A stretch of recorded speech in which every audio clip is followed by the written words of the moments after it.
Kant falava em uma lei interna, ou seja, a lei que impõe a mim, universal, universalizante, abstrata e absoluta. E este é o problema mais expressivo deste critério.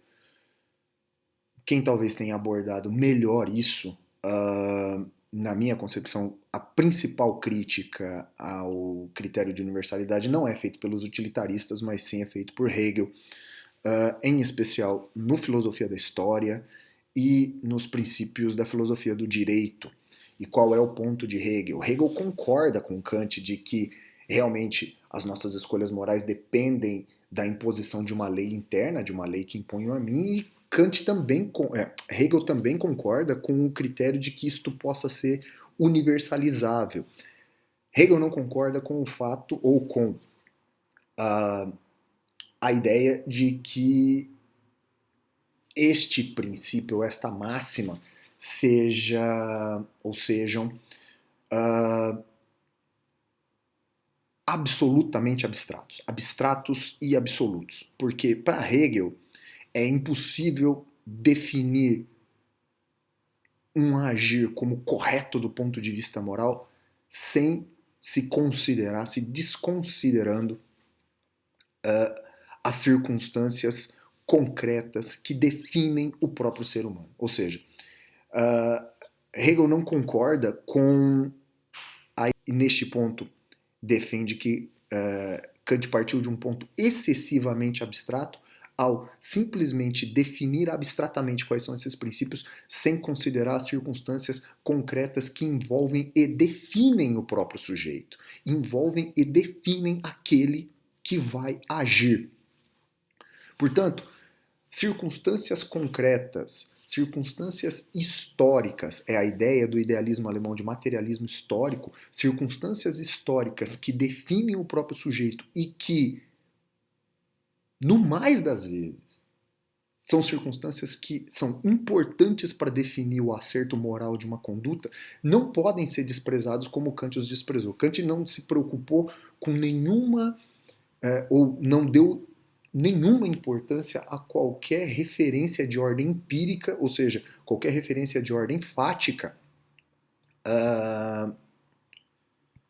qualquer referência de ordem fática que pudesse impactar na escolha do sujeito.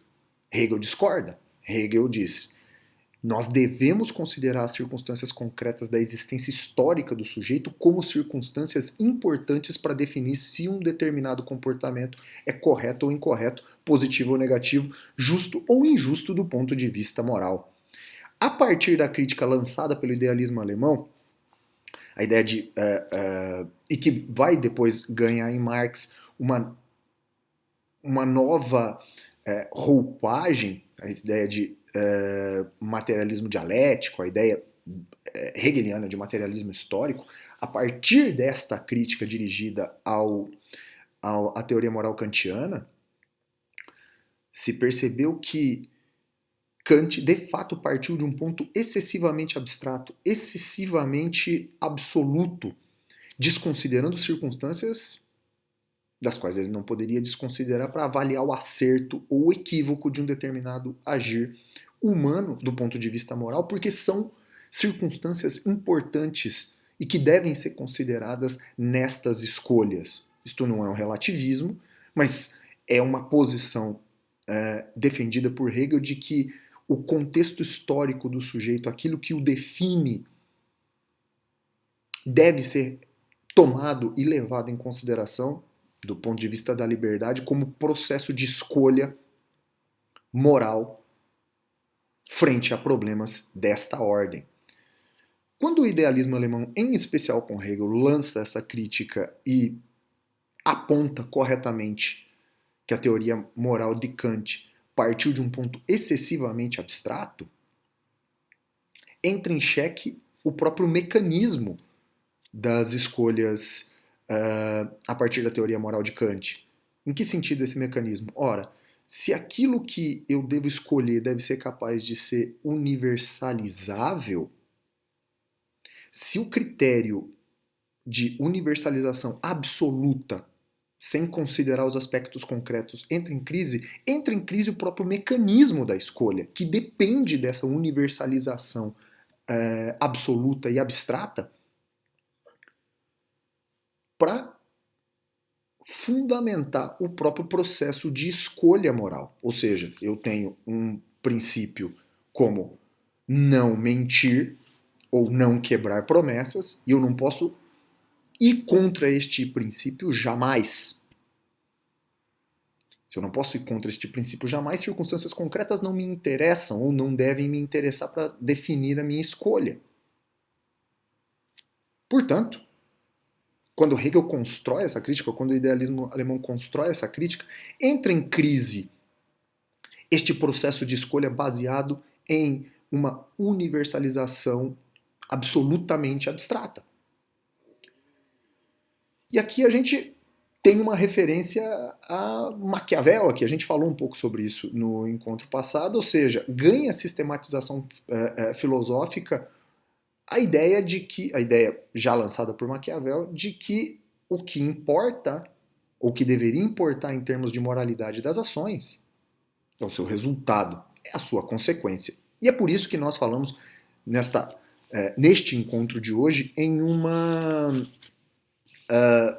teoria da moralidade não preocupada com aquilo que segue definido a priori, não preocupada com princípios balizadores dos comportamentos concretos dos sujeitos, dos agentes, mas preocupada com aquilo que estas ações concretamente realizadas produzem, preocupada com aquilo que é o resultado destas ações concretamente realizadas, aquilo que vem de consequência, é a boa consequência, o bom resultado que passa a interessar nesta perspectiva. E aqui nós falamos, portanto, de uma nova teoria normativa da moralidade, preocupada com condutas concretas e preocupada em pensar uma conduta boa ou uma conduta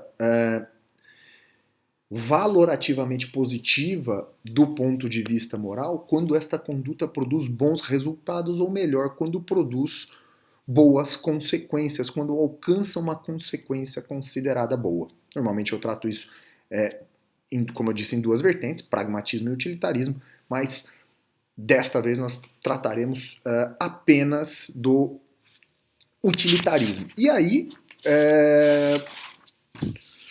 o que nos coloca em posição agora de discussão é definir o que é um bom resultado, o que é uma boa consequência, a partir do que nós devemos pensar, definindo o que é uma boa consequência, o que é uma boa ação, o que é uma ação correta do ponto de vista moral, o que é fazer a coisa certa numa perspectiva utilitarista, a partir da definição da ideia de boa consequência, de bom resultado. Bom, e falando especificamente sobre, deixando de lado um pouco o pragmatismo e focando no utilitarismo, que é o que nós vamos tratar hoje, a ideia básica, a ideia central do utilitarismo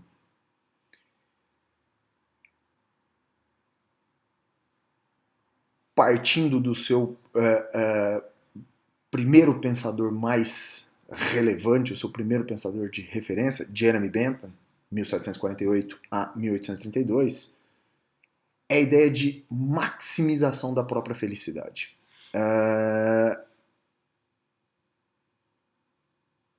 O que eu defino, ou o que se pode definir como bom resultado ou boa consequência, é aquilo que se alcança quando se sobrepõe o prazer à dor, se sobrepõe a satisfação do seu próprio interesse, se sobrepõe a satisfação ao sofrimento. Sobrepõe a satisfação interna, o prazer, a felicidade concreta, não aquela felicidade relacionada do pensamento grego, de busca de um propósito, mas a felicidade concreta, a fruição de prazer, se eleva e se reduz à sensação de sofrimento. A sensação de satisfação se eleva e se reduz a sensação de sofrimento. Esta é a ideia básica central do utilitarismo, a maximização da própria felicidade. Mas as propostas utilitaristas, elas estão preocupadas, antes de mais nada, não com escolhas, ou não estão apenas preocupadas com escolhas individuais. Antes de mais nada, propostas consequencialistas servem para buscar respostas coletivas, respostas gerais. Portanto, mais do que maximizar a própria felicidade, ou seja, mais do que buscar a elevação da sensação de satisfação e a redução da sensação de sofrimento, mais do que isso, o utilitarismo procura fazer com que a compreensão sobre qualquer argumento, ético, moral, político, etc., a compreensão de que o que de fato importa, mais do que maximizar a felicidade ou mais do que maximizar a sensação de satisfação individual, é fazer com que o maior número possível de pessoas alcance este estágio. Portanto, a preocupação decisiva do utilitarismo é garantir, assegurar o bem-estar do maior número, o bem-estar do maior número possível de pessoas dentro de um determinado contexto social. Esta é a base do pensamento utilitarista benthaminiano. A ideia de que, fazendo escolhas individuais que assegurem a maximização da minha felicidade concreta, fazendo escolhas individuais que assegurem a elevação da minha sensação de satisfação ou a redução da minha sensação de sofrimento, aumentem a satisfação, reduzam o sofrimento, garantam o aumento do prazer concreto e a diminuição do estado de dor, do estado de sofrimento, eu devo permitir que o maior número possível de pessoas assim se coloquem. O maior número possível de pessoas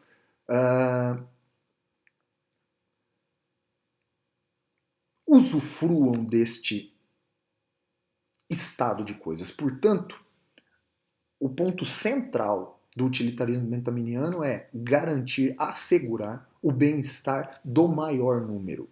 Bom, objetivamente falando, nós temos dois problemas com relação ao utilitarismo de Bentham. O primeiro deles é quando eu procuro assegurar o bem-estar do maior número e a partir da ideia da elevação da sensação de satisfação individual e da redução de sofrimento,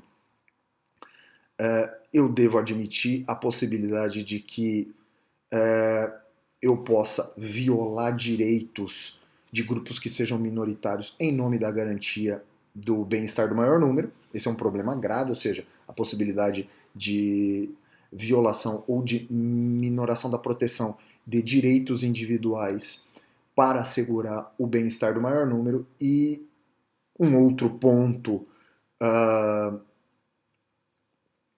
que vale a pena chamar atenção é o ponto de que Bentham não fez uma diferenciação entre valores ou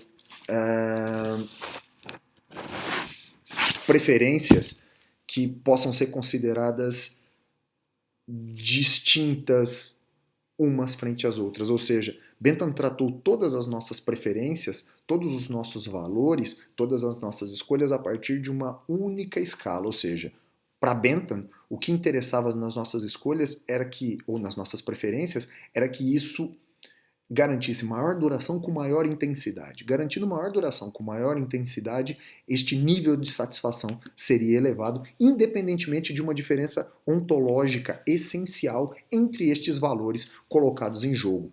Né? O utilitarismo de Bentham também recebeu diversas críticas e coube ao seu sucessor, digamos assim, aquele que é a nossa principal referência hoje, tentar superar as críticas dirigidas ao utilitarismo benthaminiano, e este sucessor é John Stuart Mill, e eu vou falar na última parte desta apresentação.